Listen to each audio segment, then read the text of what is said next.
வாழ்க வையகம், வாழ்க வையகம், வாழ்க வளமுடன்.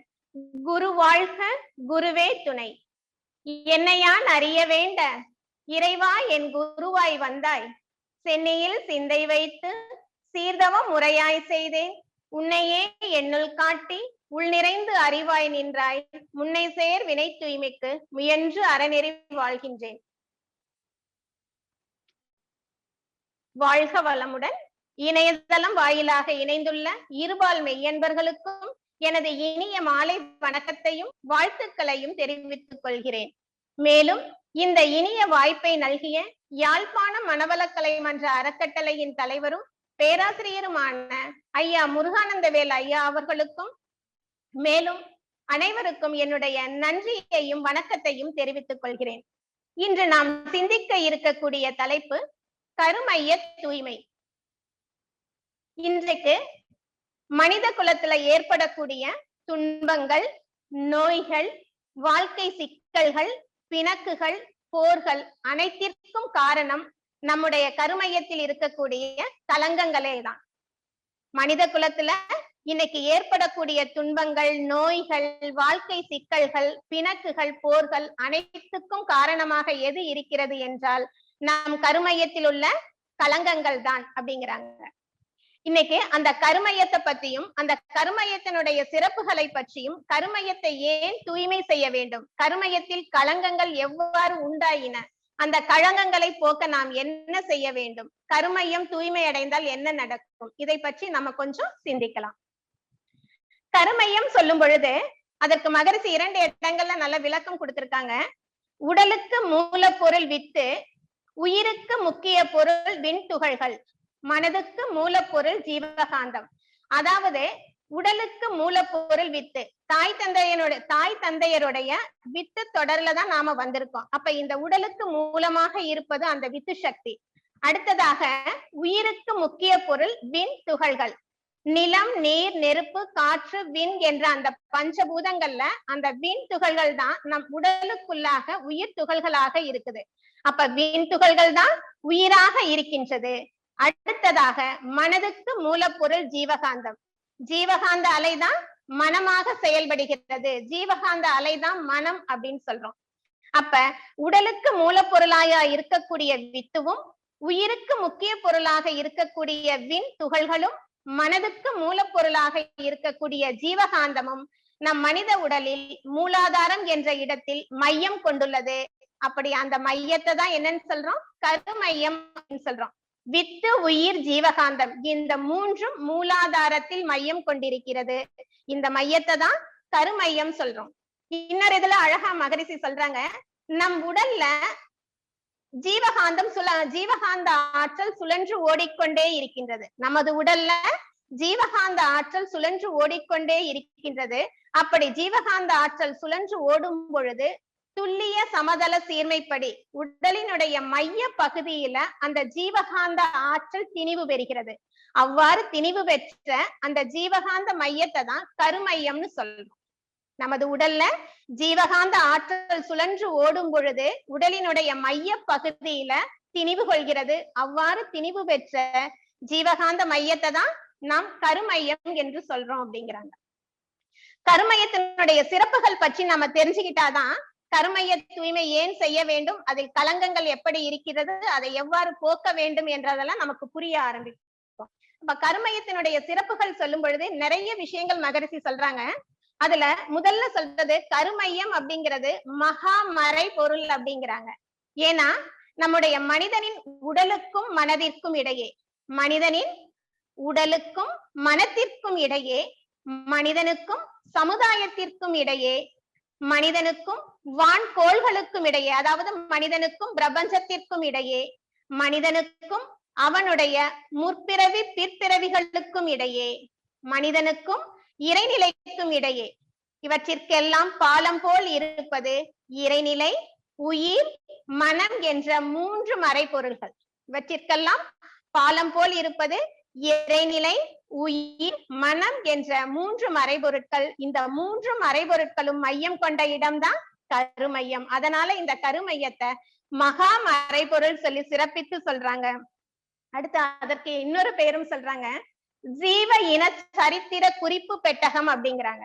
ஏன்னா சிற்றுயிரிலிருந்து சிறப்பு நிலையான மனிதன் வரையில் பரிணாமம் அடைந்த அத்தனை சரித்திர குறிப்புகளும் அதனுடைய பதிவுகளும் கருமையத்துல பதிவாயிருக்கான். சிற்றுயிரிலிருந்து ஜீவ இனம் வரைக்கும், உயர்ந்த மனித இனமான அந்த ஜீவ இனம் வரைக்கும் பரிணாமம் அடைந்த அத்தனை சரித்திர குறிப்புகளும் நம்முடைய கருமையத்தில் பதிவாகி இருக்குது. அதனால அதை என்னன்னு சொல்றாங்க, ஜீவ இன சரித்திர குறிப்பு பெட்டகம் அப்படிங்கிறாங்க.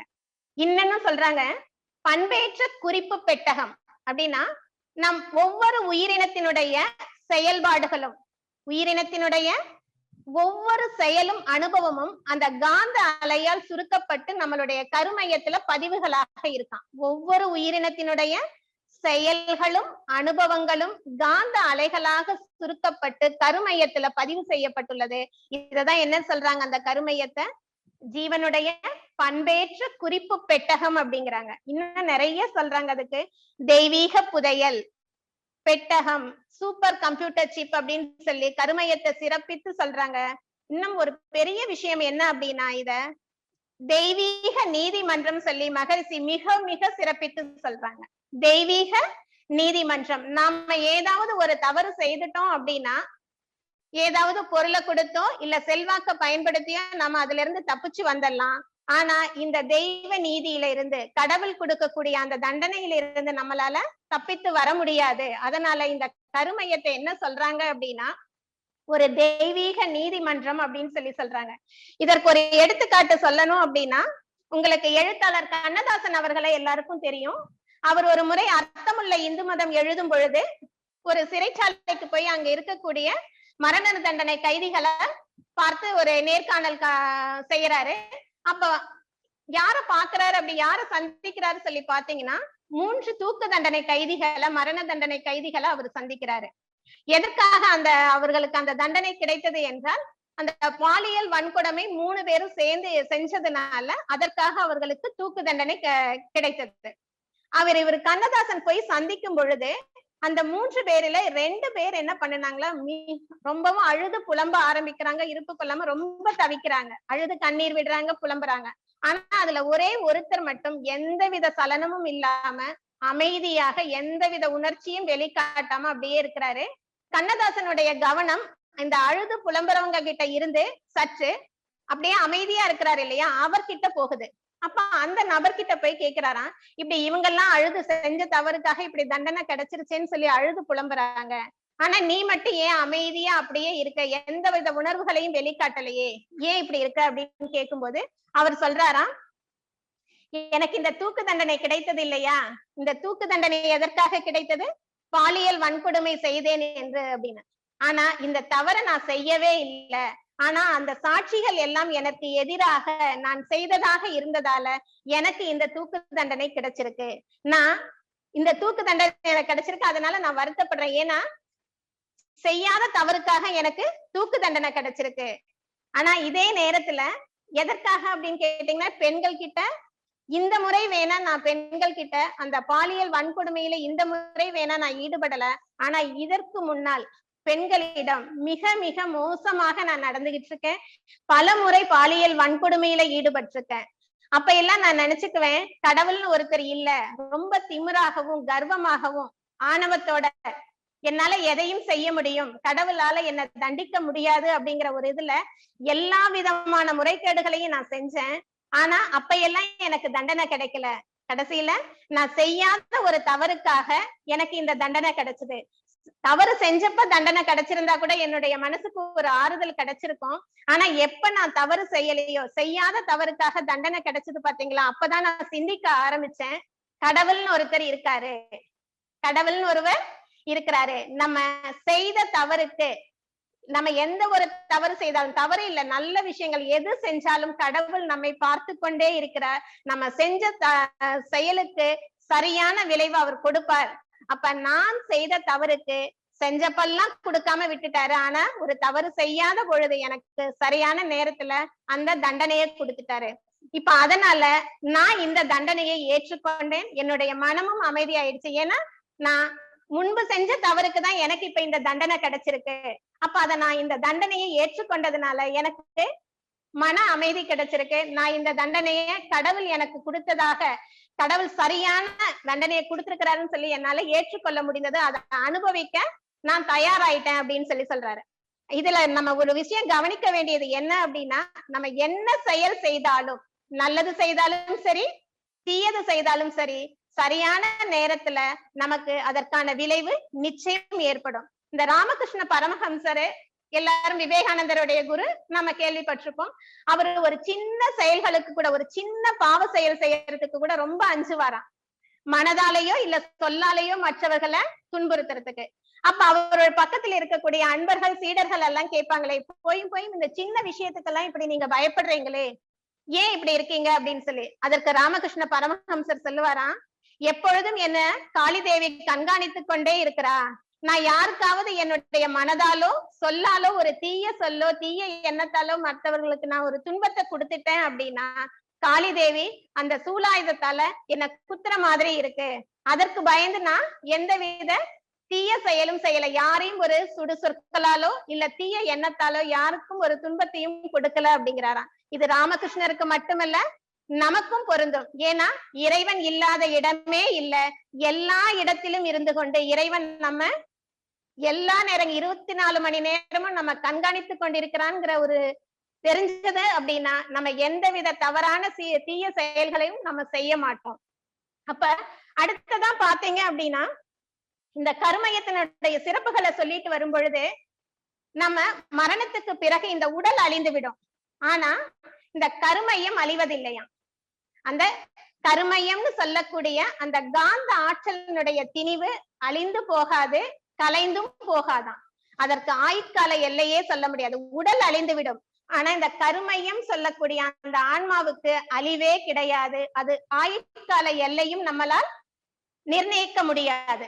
அதற்குள்ள அந்த கருமையத்துக்குள்ளாக எத்தனை கோடி அனுபவங்கள் அதில் அடங்கி இருக்குன்னு நம்மளால கணக்கிடவும் முடியாது அப்படிங்கிறாங்க. அடுத்து இந்த கருமையத்தினுடைய தன்மைகள் பார்க்கும் பொழுது, அதில் இருக்கக்கூடிய அந்த கருமையத்தினுடைய தன்மைகள் 6 காரணங்களால மாற்றம் பெற்றுக்கொண்டே இருக்குமா. என்னென்ன காரணங்கள் அப்படின்னு பாத்தீங்கன்னா, கருவமைப்பு, உணவு, எண்ணம், செயல், கோள்களின் சஞ்சாரம், சந்தர்ப்ப மோதல்.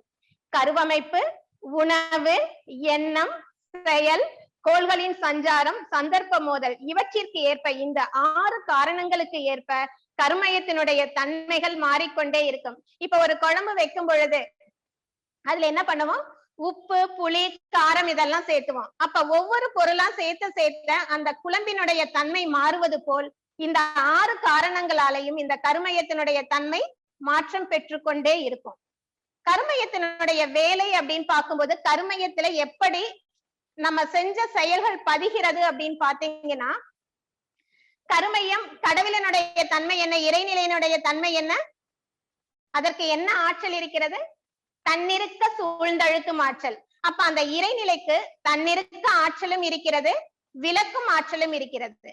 கருமையம் அப்படிங்கிறது அந்த ஜீவகாந்த திணிவு நிலை. அப்ப அதுவும் காந்தம் அப்படிங்கிறதுனால அந்த கருமையமும் காந்த ஆற்றலினுடைய திணிவு நிலையாக இருக்கிறதுனால அந்த கருமையத்துக்கும் இருக்கும் ஆற்றலும் விளக்கும் ஆற்றலும் இருக்கு. இப்ப இந்த கருமையம் என்ன பண்ணும் அப்படின்னா, இருக்க ஆற்றலால் நாம் செய்யக்கூடிய செயல்களை எல்லாம் என்ன பண்ணும் அப்படின்னா, எண்ணம், சொல், செயலால் எது செஞ்சாலும் இருக்க ஆற்றலால் கருமையத்துல வாங்கி சுருக்கி பதிவா அப்படியே வச்சுக்கும். அதே சமயத்துல விளக்கும் ஆற்றலால் கருமையத்தில் இருந்து விரித்து எண்ணங்களாக மலர்த்தி காட்டும். இருக்க ஆற்றலால் கருமையத்தில் சுருக்கி பதிவு செய்கிறது, விளக்கும் ஆற்றலால் கருமையத்தில் இருந்து விரித்து எண்ணங்களாக மலர்த்தி காட்டுகிறது. நாம் செய்த நல்ல செயல்களாகட்டும் தீய செயல்களாகட்டும் அதை அப்படியே கருமையத்துல பதிஞ்சிடும்.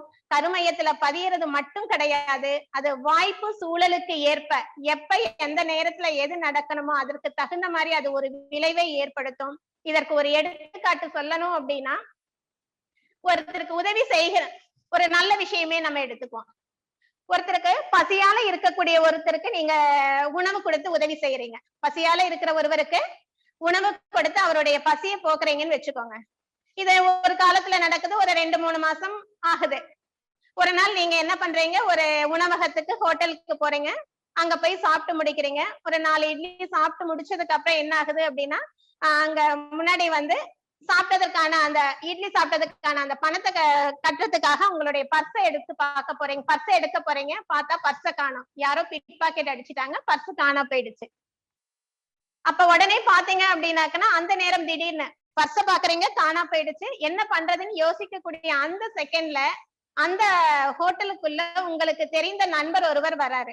வந்த உடனே என்னப்பா ஏன் இப்படி நிக்கிறேன்னு சொல்லி கேக்குறாரு. அப்ப உடனே இவர் என்ன சொல்றாருன்னா, எப்பா நான் இப்படி சாப்பிட்டேன், பில்லு கட்டலான்னு பார்க்கும் பொழுது என்னுடைய பர்ஸ் பிட் பாக்கெட் அடிச்சுட்டு போயிட்டாங்க, இப்ப இல்லையே, என்ன பண்றதுன்னு தெரியலங்கிறாரு.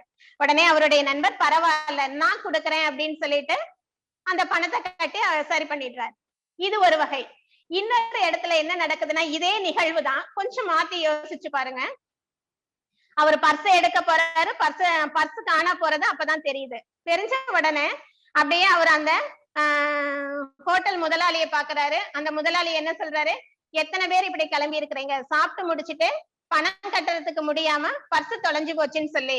அதனால நீ வந்து அவர் என்ன நினைச்சுக்கிறாரு அப்படின்னா, பர்ஸ் காணா போடுறவரு அந்த மாவாட்ட சொல்லிடுவாங்களோ, என்ன பண்றது ஏது பண்றது அப்படிங்கிற ஒரு பயத்துல இருக்கிறாரு. ஆனா முதலாளி என்ன பண்றாரு அப்படின்னா, நீ ஒண்ணும் பண்ண வேண்டாம், உன்னுடைய மேல் சட்டையை கலற்றி என்னுடைய மேஜை மேல வெய்யு அப்படிங்கிறாரு. மேல் சட்டையை கலற்றி என்னுடைய மேஜை மேல வெய்யு அப்படிங்கிறாரு.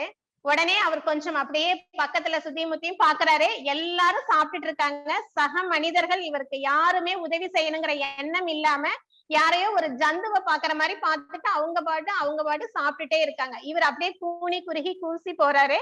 உடனே வேற வழி இல்லாம மேல் சட்டையை கழட்டி வச்சிடறாரு.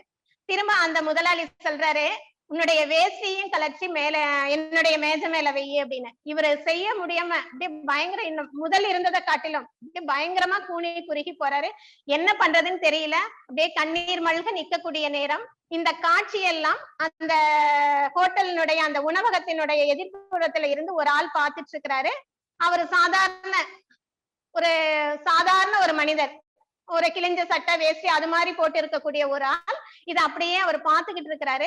பார்த்தவர் உடனே இவர் அந்த வேஷ்டி மேல கை வைக்கவும் அவர் உள்ள வரவும் சரியா இருந்தது. அந்த மனிதர் இவரை பார்த்து சொல்றாரா, சாமி சாமி நீ வேஷ்டி எல்லாம் கழட்டிடாத, நீ சாப்பிட்ட பணத்துக்கு பணம் தானே கொடுக்கணும், இதோ நான் கொடுத்துறேன், நீ பேசாம இரு சாமின்னு சொல்லிட்டு அந்த முதலாளி கிட்ட அந்த பணத்தை, அவர் சாப்பிட்டதுக்கான அந்த இட்லிக்குனுடைய பணத்தை கொடுத்துடுறாரு. கொடுத்து அவரை காப்பாத்திட்டாரு. இப்ப இந்த 2 நிகழ்வும் நடந்ததுதான். ஒரு பசியால இருக்கிற ஒருத்தருக்கு இவர் உணவு கொடுக்கிறாரு. அந்த செயல் இவருடைய கருமையத்துல பதிஞ்சிருக்கு.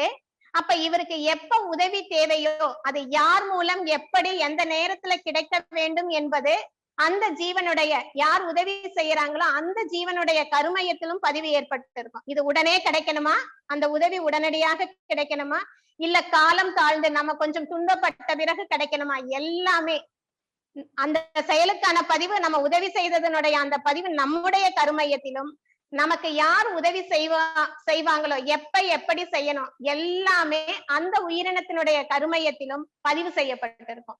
அப்ப இங்க ஒரு விஷயம் நினைச்சு பாருங்க, நமக்கு இப்படி ஒரு உதவியாகட்டும், இந்த ஒரு உதவி கிடைத்ததாகட்டும், ஏதாவது ஒரு துன்பம் மற்றவர்கள் மூலமா நமக்கு கிடைச்சிருச்சு அப்படின்னு வச்சுக்கிட்டீங்கன்னா கூட, இந்த உதவியோ துன்பமோ நமக்கு இறைநிலை கொடுத்ததா இல்ல அந்த சக மனிதர் நமக்கு கொடுத்ததா? கிடையாது. நாம் செய்த நல்ல செயல்கள் தீய செயல்களுக்கு ஏற்பதான் நமக்கு மற்றவர்களிடம் இருந்து இன்பமும் துன்பமும் நமக்கு கிடைக்குது. இததான் ஒரே வார்த்தையில அழகா சொல்லியிருப்பாங்க, தீதும் நன்றும் பிறதரவாதா. நம்ம நல்ல செயல் செஞ்சனா நம்மளுடைய கருமையத்துல நல்ல பதிவு ஏற்படும், அது நல்ல விளைவை யார் மூலமாகவோ நமக்கு கொடுக்கும். தீய செயல் செஞ்சோம் அப்படின்னா தீய பதிவு ஏற்படும், அது துன்பமாக வேறொரு ஜீவன் மூலமாக நமக்கு வந்து சேரும். அது எப்ப எப்பொழுது எப்படி நடக்க வேண்டும் என்பது இறைநிலையால் தீர்மானிக்கப்பட்டது. இத சரி தவறுன்னு சொல்லவும் முடியாது, சொல்வதற்கான உரிமையும் நமக்கு இல்லை அப்படிங்கிறாங்க. அப்ப இந்த கருமையத்தை நம்ம ஏன் தூய்மை செய்ய வேண்டும்? கருமையத்தை பத்தி அதனுடைய சிறப்புகளை பத்தி தெரிஞ்சுக்கிட்டோம். கருமையத்தை ஏன் நாம் தூய்மை செய்ய வேண்டும்? முதல்ல சொன்னேன் இல்லையா, இந்த உலகத்துல நடக்கக்கூடிய, நம்ம வாழ்க்கையில நடக்கக்கூடிய துன்பங்கள், பிணக்குகள், போர்கள், வாழ்க்கை சிக்கல்கள் அனைத்திற்கும் காரணம் கருமைய களங்கம் தான். அப்ப இந்த கருமையத்தை களங்கத்தை போக்குனாதான் நம்முடைய வாழ்க்கையில இன்பம், அமைதி, பேரின்பம் இவையெல்லாம் நிலைத்திருக்கும். இன்பம், அமைதி, பேரின்பம் மட்டும் இருந்தா போதுமா? நமக்கு இறைநிலையை உணர்ந்து அறிவில் முழுமை பெற வேண்டும். ஏன்னா நம்முடைய வாழ்வின் நோக்கம் என்ன? நம்முடைய வினை பதிவுகளாலதான் நம்ம இந்த பிறவி எடுத்து வந்திருக்கோம். அப்ப இந்த வினை பதிவுகளை போக்கணும் அப்படின்னா பதிவுகள் எங்க இருக்கு? கருமையத்துல இருக்கு. அப்ப அந்த கருமையத்தில் இருக்கக்கூடிய பாவ பதிவுகளை எல்லாம் போக்கி கருமையத்தை தூய்மை செய்யும் பொழுதுதான் இறைநிலையை உணர்ந்து அறிவில் முழுமை பெற வேண்டும். அப்படி இறைநிலையை உணர்ந்து அறிவில் முழுமை பெறவும் உள்ளதை உணர்ந்து நல்லதை செய்து அல்லதை விடுவதற்கும் நம்ம என்ன பண்ணணும்னா கருமைய தூய்மையை செய்ய வேண்டும். அதற்காக தான் நம்ம கருமைய தூய்மை செய்யணும் அப்படிங்கிறாங்க. அடுத்து இன்னொரு விஷயம் பாத்தீங்கன்னா, இப்ப கருமையம் கருமையம் சொல்றோம். இந்த கருமையம் தனித்தனியாக இயங்குவது கிடையாது. எல்லா உயிரினங்களினுடைய கருமையமும் இந்த பிரபஞ்சத்தோடு இணைந்து ஒரு தொடர் இயக்கமா தான் இயங்குது அப்படிங்கிறாங்க. அதற்கு மகரிஷி அழகா ஒரு விளக்கம் கொடுத்திருக்காங்க. என்ன அப்படின்னா, விண்ணின் கருமையம், அதாவது பஞ்சபூதங்கள் சொல்றோம் இல்லையா, நிலம், நீர், நெருப்பு, காற்று, விண். வெளியில இருக்க வரைக்கும் விண், நம்ம உடலுக்குள்ளாக இருக்கும் பொழுது அது உயிர். அந்த விண்ணின் கருமையம் உயிரினத்தின் கருமையத்தோடும், விண்ணின் கருமையம் ஒரு உயிரினத்தின் கருமையத்தோடும், உயிரினத்தின் கருமையம் உலக உருண்டையின் கருமையத்தோடும், உலகத்தின் கருமையம் பிரபஞ்சத்தின் மையத்தோடும் தொடர்பு கொண்டு இயங்குதான். விண்ணின் கருமையம் உயிரினத்தின் கருமையத்தோட, உயிரினத்தின் கருமையம் உலக உருண்டையின் கருமையத்தோட, உலக உருண்டையின் கருமையம் பிரபஞ்சத்தின் மையத்தோடும் தொடர்பு கொண்டு இயங்குது. இப்படி எல்லா கருமையங்களும் காந்த ஆற்றலால் இணைக்கப்பட்டுள்ளன. இதற்கு ஒரு எடுத்துக்காட்டு சொல்லணும் அப்படின்னா, இது அண்மையில வந்த ஒரு குறுஞ்செய்தி தான். இதுல மகரிஷி அவர்கள் 1972 வெளிநாட்டுல ஒரு கூட்டுதவம் முடிந்து ஒரு சிந்தனை உரை கொடுத்துக்கிட்டு இருக்கிறாரு. அப்ப சிந்தனை உரை கொடுத்துட்டு இருக்கக்கூடிய அந்த என்ன சிந்தனை உரை அப்படின்னா, பழிச்செயல் பதிவுகளும் அதை போக்கும் முறைகளும், பழிச்செயல் பதிவுகளும் அதை போக்கும் வழிமுறைகளும் பத்தி சிந்தனை உரை கொடுத்துட்டு இருக்கிறாரு. அதுல உயிராற்றலின் தொடர் இயக்க விளைவுகளை பத்தி விளக்கம் சொல்றாரு. உயிராற்றலின் தொடர் இயக்க விளைவுகளை, அதாவது என்ன அப்படின்னு கேட்டீங்கன்னா, தாய் தந்தையர் செய்த செயலோட விளைவுகள் எப்படி குழந்தைகளை பாதிக்கிறதோ அது போல குழந்தைகள் செய்த செயலோட விளைவுகள் தாய் தந்தையரை, அதாவது பெற்றோரை பாதிக்குமா. பெற்றோர்கள் செய்தது குழந்தைகளை பாதிப்பது போல் குழந்தைகள் செய்தது பெற்றோரையும் பாதிக்கும் அப்படின்னு சொல்லி முடிக்கிறாரு விளக்கம் கொடுத்து. அப்ப அந்த கூட்டத்தில் இருந்த ஒரு பெண்மணி லத்தி மேடே அப்படிங்கிறவங்க என்ன சொல்றாங்கன்னா, மகரிஷி சொன்ன விளக்கத்தை நான் முழுமையாக ஒத்துக்கிறேன். ஏன்னா இதை பற்றிய ஆராய்ச்சி ஒரு ரஷ்ய விஞ்ஞானிகள் இப்பதான் சமீபத்துல செஞ்சாங்க. இதை பற்றிய ரஷ்ய விஞ்ஞானிகள் இந்த உயிரை பற்றிய ஆராய்ச்சி செஞ்சாங்க. இதை பற்றிய அந்த விளக்கம் இந்த பத்திரிகையில வந்திருக்கு. அதை பற்றி விளக்கம் கேட்கதான் இந்த பத்திரிகையவே நான் எடுத்துட்டு நான் வந்தேன். ஆனா மகரிஷி கிட்ட நான் கேட்கறதுக்கு முன்னாடியே என் கேள்விக்கான விடைய மகரிஷி அவர்கள் விளக்கமாக சொல்லிட்டாங்க அப்படிங்கிறாங்க. அதே போல இன்னொரு பெண்மணியும் அவர் முடித்த பிறகு சொன்னாங்களாம், நான் கூர்ந்து நல்ல கவனிச்சுக்கிட்டே இருக்கேன். மகரிஷி மற்றவர்களுடைய எண்ணங்களை எல்லாம் படிக்கக்கூடிய ஆற்றல், மனதை படிக்கக்கூடிய ஆற்றல் மகரிஷிக்கு இருக்கு. நான் எப்பொழுதெல்லாம் என்னென்ன கேள்விகளோட வரணும், அந்த கேள்விகளை கேட்பதற்கு முன்பாகவே மகரிஷி அதற்கான விடைகளை விளக்கமாக கூறிடுறாங்க அப்படின்னு சொல்லி சொன்னாங்களாம். அதற்கு மகரிஷி சொன்னாங்களாம், இது எல்லோருக்கும் பொதுவான ஒண்ணு. நான் யாருடைய மனதையும் படிப்பதில்லை. எல்லோருடைய மனமும் ஒரு சங்கிலி தொடர் போல் ஒன்றாக பின்னி பிணைந்திருப்பதால் ஒருவருடைய எண்ணம் இன்னொருவருக்கு புரிகிறது. இது பொதுவான மனித ஆற்றல் அப்படின்னு சொல்லி சொல்றாங்க. அப்ப அந்த கூட்டம் எல்லாம் முடிஞ்சு எல்லாம் கிளம்பி போயிடுறாங்க. மகரிஷி இரவு படுப்பதற்கு முன்னாடி அந்த லத்தி மேடே அப்படிங்கிற அந்த பெண்மணி கொடுத்த அந்த பத்திரிகையை எடுத்து பாக்குறாங்க. அப்பதான் அவருக்கு ஒரு கருத்து விளக்கமாகுது. என்ன அப்படின்னா, ரஷ்ய விஞ்ஞான நேரத்துல சைக்காலஜிஸ்ட் சொல்லக்கூடிய மனோதத்துவ நிபுணர்களும், உயிரை பற்றி ஆய்வு செய்யக்கூடிய நிபுணர்களும், மனோதத்துவ நிபுணர்களும் ஒன்று சேர்ந்து ஒரு ஆராய்ச்சியில ஈடுபடுறாங்க. என்ன அப்படின்னு சொல்லி கேட்டீங்கன்னா, ஒரு தாய் முயலை எடுத்துக்கிறாங்க. அதனுடைய குட்டிகள் சிலவற்றையும் எடுத்துக்கிட்டு கடற்கரை பக்கம் போறாங்க. கடற்கரையில ஒரு வண்டியில தாய் முயலை விட்டுடுறாங்க. அதுல என்ன அதோட சேர்த்துறாங்க, இணைக்கிறாங்க அப்படின்னா, தாய் முயலோட மூளையின் அலை அதிர்வுகளை அளக்கக்கூடிய கருவியை, அதாவது பிரெயின் வேவ் ரெக்கார்ட்ஸ், மூளையின் அலை அதிர்வுகளை அளக்கக்கூடிய கருவிய தாய் முயலோட இணைச்சிடுறாங்க. பிறகு இந்த குட்டிகளை எல்லாம், குட்டி முயல்களை எல்லாம் எடுத்துக்கிட்டு சப்மரைன்ல என்ன பண்றாங்கன்னா, கடலினுடைய ஆழ் தூரத்துக்கு, ரொம்ப கடலுடைய ஆழ் தூரத்துல அப்படியே ஆழ்ந்த கடலினுடைய ஆழ்ந்த பகுதிக்கு தொலை தூரத்துக்கு போயிடுறாங்க. போயிட்டு என்ன பண்றாங்கன்னா அங்க இருக்கக்கூடிய அந்த விஞ்ஞானிகள் ஒரு குட்டி முயலை என்ன பண்றாங்க அப்படின்னா ஒரு முயலை எடுத்து அதை கொல்றாங்க. கொல்லும் பொழுது என்ன ஆகுது அப்படின்னா இந்த தாய் முயலினுடைய உயிர்ல ஒரு அதிர்வு ஏற்படுது. அது அந்த மூளையில அப்படியே அந்த அதிர்வு ஏற்படுது.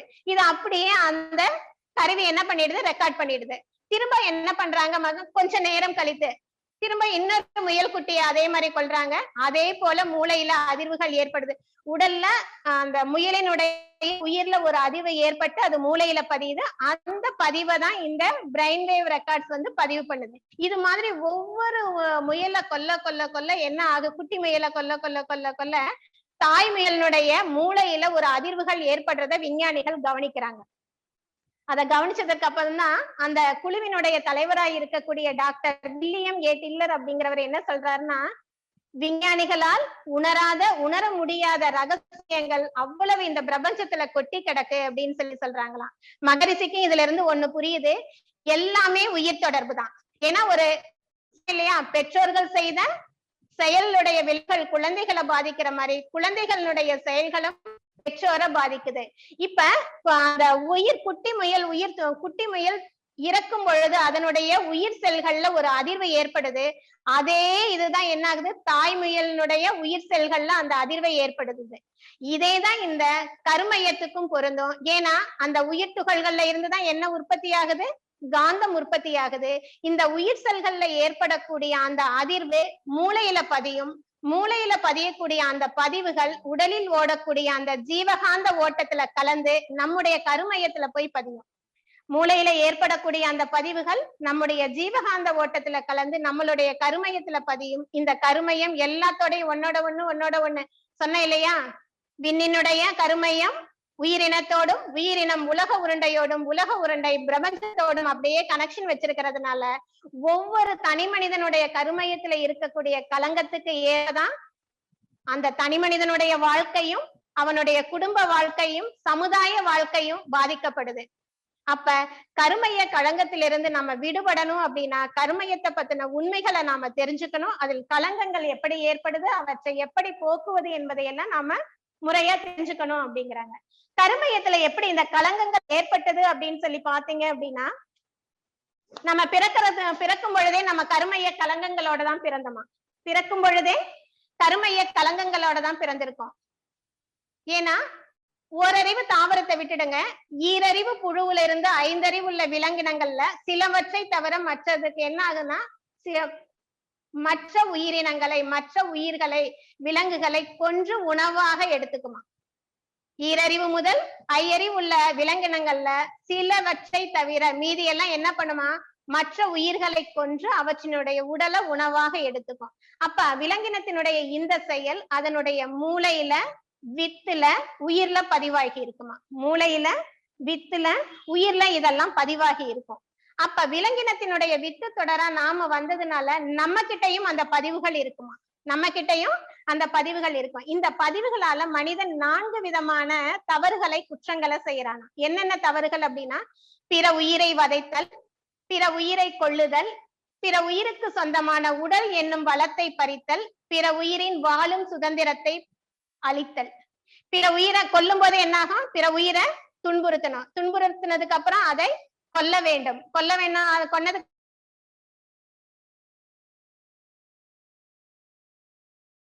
இன்னும் கொஞ்ச நாள் அந்த உயிர் வாழும் இல்லையா, அப்ப அதனுடைய வாழும் சுதந்திரத்தை அதை அழிக்குது இல்லையா. அதே போன்று அந்த 4 குற்றங்களையும் விலங்கினத்துடைய வித்து தொடரா வந்ததுனால மற்ற உயிரை வதைக்கிறோம், பிற உயிரை கொள்கிறோம், அந்த உயிருக்கு சொந்தமான உடல் என்னும் வளத்தை பறிக்கிறோம், பிற உயிரினுடைய வாழும் சுதந்திரத்தை நாம் அளிக்கிறோம். இந்த 4 குற்றங்களையும் நாம செஞ்சுட்டே இருக்கோம். இதனாலதான் நம்முடைய கருமையம் கலங்கம் ஏற்பட்டிருக்கு அப்படிங்கிறாங்க. இன்னும் நம்ம பிறந்ததுக்கு பிறகு நம்முடைய செயல்களாலையும் இந்த கருமையம் கலங்கப்படுமா. அது ஒரு பாடல் மூலமா அழகா மகரிஷி நமக்கு விளக்கம் சொல்லி இருக்காங்க. நிறைவு பெறாமல் இருக்கும் ஆசைகளின் கூட்டம், நெஞ்சம் மனம் பேச்சு இடை பிணக்காகும் பொய்கள். நிறைவு பெறாமல் இருக்கும் ஆசைகளின் கூட்டம். நம்ம கிட்ட பிறந்ததுல இருந்து இன்னைக்கு வரைக்கும் எவ்வளவு ஆசைகள் இருக்கும். அந்த ஆசைகளால கருமையம் கலங்கமாகதான். எப்படின்னா, ஆசையினுடைய மறுமலர்ச்சி தான் 6 தீய குணம். 6 தீய குணங்களால பஞ்சமா பாதகங்கள் செய்வோம். அப்ப அந்த பாவம் செய்ய செய்ய நம்மளுடைய கருமையத்துல ஒரு பதிவு ஏற்பட்டுக்கிட்டே இருக்கும். இதனால கருமையம் கலங்கமாகும். அடுத்து நெஞ்சம் மனம் பேச்சு இடை பிணக்காகும் பொய்கள். நம்மளுடைய எண்ணம் சொல் செயல்ல முரண்பட்டு இருக்கிறது. நினைக்கிறது ஒண்ணு, சொல்றது ஒண்ணு, செய்யறது ஒண்ணு. இப்படி முரண்பட்டு செய்யும் பொழுதும் அது என்ன ஆகும் அப்படின்னு கேட்டீங்கன்னா நம்முடைய கருமையத்துல கலங்கத்தை ஏற்படுத்தும். இன்னும் மறைமுகமாய் நேர்முகமாய் பிறர் உளம் வருத்தல். மறைமுகமாகவோ நேர்முகமாகவோ நம்முடைய எண்ணம் சொல் செயலால மற்றவர்களுடைய உடலுக்கோ மனதிற்கோ ஏதாவது ஒரு துன்பம் கொடுத்துட்டோம் அப்படின்னா என்ன ஆகும்னு கேட்டீங்கன்னா அது நமக்கு சாபமாக மாறும். அந்த மனிதர் மன்னித்து விடலாம், ஆனா அவர்களுடைய கருமையத்தில் இருக்கக்கூடிய அறிவு நம்மை மன்னிக்காது. அது சாப அலையாக புறப்பட்டு வந்து நமக்கு துன்பத்தை கொடுக்கும், நம்முடைய கருமையத்தை கலங்கப்படுத்தும். அடுத்து மற்ற உயிர் சுதந்திரமும் வாழ்வின் வளமும் பறித்தல். ஃபர்ஸ்ட் சொன்ன இல்லையா, அந்த உயிரை கொல்றதுனால அதை வாழக்கூடிய சுதந்திரத்தை நம்ம பறிச்சிடுறோம். அப்புறம் அதனுடைய வாழ்க்கை வளத்தையும் பறிச்சிடுறோம். உடல் எனும் வளத்தை அதை கொண்டு அதனுடைய உடலை நம்ம சாப்பிட்டோம். அதே போலதான் நமக்கு உடலாற்றல் அறிவாற்றல் இருந்தாலும் நம்ம உழைக்காம சோம்பேறியா இருந்துகிட்டு மற்றவர்களுடைய உழைப்பை சுரண்டி வாழ்வதும் மற்றவர்களுடைய வாழ்க்கையின் பலம் பறித்து வாழ்தல் ஆகும் அப்படிங்கிறாங்க மகரிஷி. எல்லா ஆற்றல் இருக்கு, உடலாற்றல் இருக்கு, அறிவாற்றல் இருக்கு, ஆனா சோம்பேறியாக இருந்துட்டு மற்றவர்களுடைய உடல் உழைப்பை சுரண்டி வாழ்தல். அதற்குதான் மகரிஷி சொல்லியிருப்பாங்க ஐந்தொழுக்க பண்பாடுல, அவரவர் தம் அறிவின் ஆற்றலினால் உழைப்பால் வாழ்வதென்ற முடிவும் சொல்லியிருப்பாங்க. அது மட்டும் இல்ல, இயற்கை மனிதனால் உற்பத்தி செய்யப்பட்ட பொருட்களாகட்டும் இயற்கை வளங்களாகட்டும் மற்ற பொருட்களை நம்ம என்ன பண்ணணும், அளவுக்கு அதிகமாக உபயோகப்படுத்தவும் கூடாது, அதே சமயத்துல நம்ம சேதப்படுத்தவும் கூடாது. அதற்கு நமக்கு உரிமை இல்லை. இதெல்லாம் செஞ்சோம் அப்படின்னா நம்முடைய கருமையம் கலங்கப்படும். அடுத்து நிறைவளிக்கும் பொறாமை சினம் வஞ்சம் இவை காத்தல். நமக்கு எப்பொழுதுமே நிறைவை தராதான். எதெல்லாம்? பொறாமை சினம் வஞ்சம் இதெல்லாம் இல்லாம இருந்தாதான் மனம் நிறைவா இருக்கும். அப்ப இதெல்லாம் நமக்குள்ள எழாம நம்ம காக்கணும் அப்படிங்கிறாங்க. அடுத்து நெறி பிறந்த உணவு உழைப்பு உறக்கம் உடலுறவு கரைபடிந்த எண்ணம் இவை கருமையம் தன்னை கலங்கப்படுத்திவிடும். நெறி பிறந்த அதான் உணவு உழைப்பு உறக்கம் உடலுறவு எண்ணம் இவை எல்லாவற்றையும் அலட்சியம் செய்யவும் கூடாது, அளவுக்கு அதிகமாகவும் அனுபவிக்க கூடாது, முரணாகவும் அனுபவிக்க கூடாது. இதெல்லாம் செஞ்சோம் அப்படின்னா நம்முடைய கருமையம் கலங்கப்பட்டுடும் அப்படிங்கிறாங்க. அப்ப அவற்றையெல்லாம் என்ன பண்ணணும் அப்படின்னு கேட்டீங்கன்னா கருத்தோடு சீர் செய்வோம் அப்படிங்கிறாங்க. அந்த கருமையத்தை என்ன பண்ணணும், தூய்மை செய்யணும்னா நம்ம முறையாக தற்சோதனை பண்ணி இந்த கருமையத்தை நம்ம சீரமைக்கணும், அதனை தூய்மைப்படுத்த வேண்டும் என்று சொல்கிறாங்க. அடுத்ததான் பாத்தீங்கன்னா இன்னும் சில செயல்கள் மூலமாக நம்முடைய கருமையம் கலங்கப்படுங்கிறாங்க. என்னென்ன அப்படின்னா பெண்ணினத்தை வருந்த விடுறது, வீண் செலவு செய்யறது, வன்முறைகள்ல ஈடுபடுறது, தன்முனைப்பு தான்கிற அந்த அகம்பாவத்துல இருக்கிறது, இது எல்லாமே நம்முடைய கருமையத்தை கலங்கப்படுத்துமா. இப்ப இந்த கருமையத்தை இந்த கலங்கப்படுத்தின அந்த பதிவுகளை பாவ பதிவுகளை எப்படி போக்குறது அப்படிங்கிறதுக்கு மகரிஷி அழகா வழிகள் 3 வழிகள் சொல்லியிருக்காங்க. ஒண்ணு பிராயச்சித்தம், இன்னொன்னு உணர்ந்து திருந்துதல், அடுத்தது பழி செயல் பதிவு முறிவு. பிராயச்சித்தம் அப்படிங்கிறது நாம ஏதாவது ஒரு தவறு செஞ்சிட்டோம் அப்படின்னா அந்த தவறுக்காக முதல்ல வருந்துறது, அப்புறம் அந்த தவறை யாருக்கு செஞ்சோமோ அவங்க கிட்ட போய் ஆறுதலா 4 வார்த்தை சொல்றது, மன்னிப்பு கேட்கறது, அவங்களுக்கு ஏதாவது நம்மளால இழப்பு நேர்ந்திருந்தால் அந்த இழப்பை சரி செய்யறது, இதெல்லாம் செய்யறதுக்கு பேரு பிராயச்சித்தம். அதே போல உணர்ந்து திருந்துதல் அப்படின்னா நம்மளுடைய மேல் பதிவுன்னு இதை சொல்லலாம். நம்மளுடைய தவறான செயல்களால நம்முடைய உடல்ல ஆரோக்கியம் கெட்டுடுச்சு, உடல்ல நோய் வந்துருச்சு அப்படின்னா மருந்து சாப்பிடுறது, பத்தியம் இருக்கிறது, உடற்பயிற்சி செய்யறது, இதெல்லாம் முறையா செய்ய செய்ய செய்ய என்ன ஆகும் அப்படின்னு கேட்டீங்கன்னா உடல் ஆரோக்கியம் கிடைக்கும். அதே போல தீய எண்ணங்களால் ஏற்படக்கூடிய பதிவுகளை நல்ல எண்ணங்களை பதிவு செய்து நல்ல எண்ணங்களை மேல் பதிவாக போட்டு போட்டு போட்டு தீய எண்ணங்களால் ஏற்பட்ட பதிவுகளை எல்லாம் போக்கலாம். அதே போல 6 தீய குணங்களால் ஏற்பட்ட பதிவுகளை என்ன பண்ணணும்னா தவம் தற்சோதனை பண்ணி அந்த பதிவுகளையும் நம்ம நீக்கலாம் அப்படிங்கிறாங்க. அப்ப இந்த உணர்ந்து திருந்துதல் மேல் பதிவு அப்படிங்கிறது, இப்ப ஒரு காஃபி டிகாஷன் எடுத்துட்டீங்கன்னா அதுல பால் ஊத்த ஊத்த அது கருப்பு கலர்ல இருக்கும், பால் ஊத்த ஊத்த என்ன ஆகும் அப்படின்னு கேட்டீங்கன்னா அது அப்படியே கொஞ்சம் கலர் மாறி மாறி மாறி ஒரு பாதி காஃபி கலருக்கு வரும். திரும்ப பால் தொடர்ந்து ஊத்த ஊத்த என்ன ஆகும் அப்படின்னா கடைசியில அது வெள்ளை நிறமாக மாறி போயிடும். அதே போல நம்ம கிட்ட இருக்கக்கூடிய தீய பதிவுகள் மேல் பதிவு நல்ல பதிவு போட போட போட போட என்ன ஆயிடும் அப்படின்னா முற்றிலும் அது மறைந்து நல்ல பதிவுகளாக மாற்றம் பெறும். அடுத்து பழிச்செயல் பதிவு முறிவு அல்லது சமன் செய்தல் அப்படிங்கிறாங்க. இது என்ன அப்படின்னு கேட்டீங்கன்னா, நம்ம தியானம் அகத்தவம் செய்து நம்முடைய மனதை உயிர் மேல வைத்து தவம் செய்யணும். அப்ப உயிர்ல ஒடுங்கி உயிரினுடைய நிலையை நாம் உணர வேண்டும். உயிர்ல ஒடுங்கி தவம் செய்ய செய்ய செய்ய உயிரினுடைய நிலை நமக்கு புலனாகும். அது மட்டும் கிடையாது, உயிருக்கு மூலமான அந்த இறைநிலை உணர்வை நாம பெறலாம். அந்த இறைநிலை தான் இறை துகளாகி விண்ணாகி பஞ்சபூதங்களாகி ஓரறிவு தாவரம் முதல் 5 அறிவு உள்ள விலங்கினம் வரைக்கும் 6வது அறிவுள்ள மனிதன் வரைக்கும். அது மட்டும் இல்ல, அந்த மனிதனுக்குள்ள அறிவாக இருந்து ஆட்சி செய்வது இறைவன் தான் அப்படிங்கிற அந்த உணர்வு நமக்கு இயல்பாகவே கிடைக்கும். எப்ப அப்படின்னா, தவம் செய்து ஆழ்ந்து ஆழ்ந்து மனதை உயிரில் ஒடுக்கி உயிரில் நிலைத்து நம்ம தவம் செய்ய செய்ய அந்த உயிருக்கு மூலமான இறைநிலையை உணர முடியும். அந்த இறைநிலை உணர்விலேயே இருக்க முடியும். அப்படி அந்த இறைநிலை உணர்வுல இருக்க இருக்க என்ன ஆகும் அப்படின்னு கேட்டீங்கன்னா, நம்ம எந்த ஒரு தவறும் செய்ய மாட்டோம். எந்த ஒரு உயிருக்கும் நாம துன்பம் கொடுக்க மாட்டோம். எந்த ஒரு உயிர் துன்பப்பட்டாலும் நம்மாலான உதவியை தான் செய்வோம். அப்ப என்ன ஆகும் அப்படின்னு கேட்டீங்கன்னா, எந்த வித பாவ செயல்களும் நம்ம செய்யாததுனால இருக்கக்கூடிய பாவங்கள் எல்லாம் ஒன் பை ஒன்னா கழிஞ்சுகிட்டே இருக்கும். அததான் சொல்லியிருக்காங்க, இருள் சேர் இருவினையும் சேரா பொருள் சேர் புகழ் புரிந்தார் மாட்டு அப்படின்னு சொல்லி ஒரு திருக்குறள்ல திருவள்ளுவர் சொல்லியிருக்காங்க. இறைநிலையை நம்ம உணர்ந்துட்டோம் அப்படின்னா நம்ம எந்த ஒரு உயிருக்கும் துன்பம் கொடுக்க மாட்டோம். இறைநிலையின் இயல்பான அந்த அன்பும் கருணையும் நம்ம கிட்ட இயல்பா ஊற்றெடுக்கும். நம்முடைய கடமைய நம்ம அறநெறியில ஒழுக்கம் கடமை ஈகை என்ற அறநெறியில நம்முடைய கடமைகளை நம்ம சரியா செய்வோம் அப்படிங்கிறாங்க. அடுத்ததான் இந்த கர்மயத்தை தூய்மைப்படுத்தக்கூடிய செயல்கள் நிறைய சொல்லியிருக்காங்க. நம்ம அந்த ஒழுக்கம் கடமை ஈகைங்கிற அறநெறி வாழ்க்கை வாழ வேண்டும்.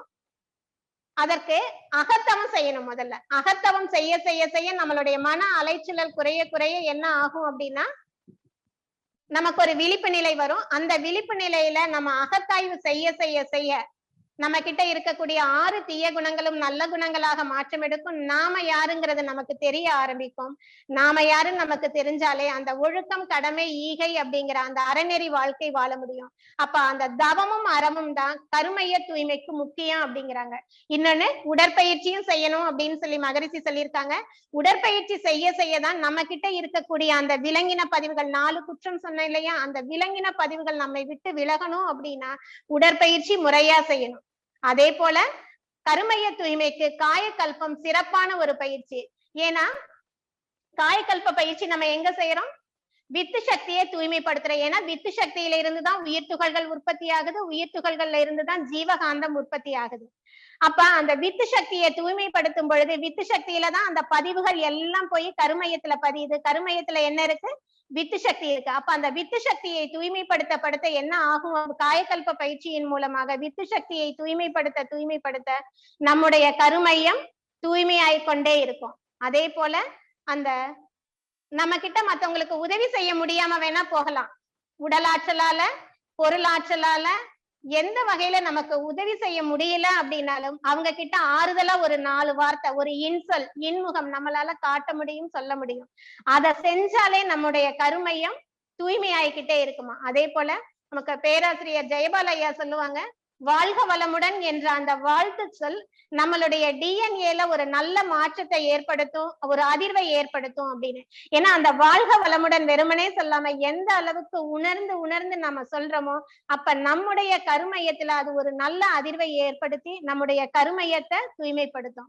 அதே போல மன்னிப்பு, நன்றி உணர்வு போன்ற நல்ல குணங்களை எந்த அளவுக்கு நம்ம வளர்த்து கொண்டே இருக்கிறோமோ அந்த அளவுக்கு நம்மளுடைய கருமையம் தூய்மை அடைந்து கொண்டே இருக்கும். அப்ப அந்த கருமையம் தூய்மை அடைகிறதுக்கு நம்ம நிறைய பயிற்சிகள் இங்க மகரிஷி நமக்கு சொல்லியிருக்காங்க. ஃபர்ஸ்ட் கருமையம்னா என்ன, கருமையத்தினுடைய சிறப்புகள், கருமையத்தை நம்ம ஏன் தூய்மைப்படுத்தணும், கருமையத்துல களங்கங்கள் எப்படி ஏற்பட்டு இருக்கு, அந்த களங்கங்களை நம்ம எப்படி போக்கலாம், அப்புறம் கருமையம் தூய்மையாகவே இருக்கிறதுக்கு நம்ம என்னென்னலாம் செய்யணும். வேற ஒண்ணு இல்ல, தவமும் அறமும் தொடர்ந்து செஞ்சு அகத்தவம், அகத்தாய்வு, உடற்பயிற்சி, காயக்கல்பம் இதை முறையா செஞ்சுக்கிட்டே வந்தோம் அப்படின்னா நம்மளுடைய கருமையம் தூய்மை அடையும். அது மட்டும் இல்ல, எல்லாம் இதுவரைக்கும் சொன்னதெல்லாம் மறந்துட்டோம் அப்படின்னா கூட மகரிஷி சொல்லி இருக்கக்கூடிய அந்த ஒழுக்கம் இருக்கு இல்லையா, தனக்கோ பிறருக்கோ தற்காலத்திலோ பிற்கால துன்பம் தராத செயல் எல்லாம் புண்ணியம் அப்படின்னு சொல்லுவாங்க. அப்படி துன்பம் தராம இருந்தாலே பாவப்பதிவுகள் நம்ம கிட்ட சேரவே சேராது. கருமையம் தூய்மையாகவே இருக்கும். அதற்கு அந்த இரண்டொழுக்க பண்பாட்டை நம்முடைய வாழ்நாள் முழுவதும் நம்ம கடைபிடித்தோம் அப்படின்னா, நிறைய விஷயங்கள் இருக்கு. ஏதாவது ஒன்றை எடுத்து நம்ம கடைபிடிச்சோம் அப்படின்னா கருமையம் தூய்மையாகவே இருக்கும். நான் எனது வாழ்நாளில் யாருடைய உடலுக்கும் மனதுக்கும் துன்பம் தரமாட்டேன். துன்பம் தராம இருக்கிறது ஒண்ணு. துன்பப்படுவோருக்கு என்னால் முடிந்த உதவிகளை செய்வேன். நாம மற்றவர்களுக்கு உதவி செய்யும் பொழுதுதான் நமக்கு எப்பயெல்லாம் உதவி தேவைப்படுமோ அப்பொழுதெல்லாம் இறைநிலை யாரையாவது ஒரு கருவியாக பயன்படுத்தி நமக்கு அந்த உதவியை நமக்கு கொடுக்கும். அப்ப நம்மளால முடிந்த அளவுக்கு யாருக்கும் எந்தவித துன்பத்தையும் கொடுக்க கூடாது. துன்பப்படுறவங்களுக்கு நம்மாலான உதவிய ஆறுதலாக ஒரு 4 வார்த்தை, ஒரு இன்சொல் இன்முகத்தையாவது நாம வாழ்க வளமுடன் அப்படிங்கிற அந்த வார்த்தையாவது நம்ம சொல்லணும் அப்படிங்கிறாங்க. அப்ப நம்ம இந்த கருமையத்தை தூய்மை செய்யும் பொழுதுதான் இந்த வான்காந்த களத்தையும் நம்மளால தூய்மை செய்ய முடியும். ஒவ்வொரு தனி மனிதனும் அவனுடைய கருமையத்தை தூய்மை செய்ய செய்ய இந்த வான்காந்த களம் முழுவதும் தூய்மையாகும். அப்பதான் நம்முடைய குருபிரான் மகரிஷி அவர்கள் விரும்பிய உலக அமைதியை நமக்கு வெகு விரைவில் நிலைநாட்டணும் அப்படின்னா ஒவ்வொரு தனி மனிதனும் அவரவர்களுடைய கருமையத்தை தூய்மை செய்ய வேண்டும். அதன் மூலம் வான்காந்த களத்தை தூய்மை செய்து மகரிஷி விரும்பிய உலக அமைதியை வெகு விரைவில் நிலைநாட்டுவோம் என்று கூறி எனது உரையை நிறைவு செய்கிறேன். எண்ணம் சொல் செயலால் எவர்க்கும் எப்பொழுதும் நன்மையே விளைவிக்க எல்லாம் வல்ல இறையருளும் குருவருளும் என்றும் எனக்கு துணை புரியட்டும் என்று கூறி எனது உரையை நிறைவு செய்கிறேன். வாழ்க வளமுடன், வாழ்க வளமுடன், வாழ்க வளமுடன்.